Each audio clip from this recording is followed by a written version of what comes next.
If you have a multimeter that can test diodes or transistors, using your multimeter would be the easiest way.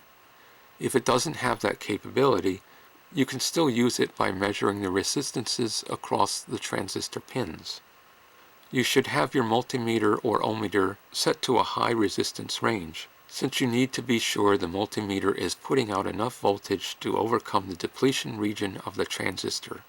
To test an NPN transistor, put the negative lead of the multimeter to the emitter and the other lead to the base. It should read low resistance, meaning it conducts. Then put the negative lead to the collector with the other lead still at the base. It should conduct.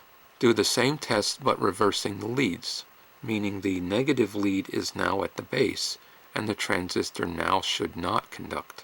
Also try resistance between emitter and collector. It should not conduct.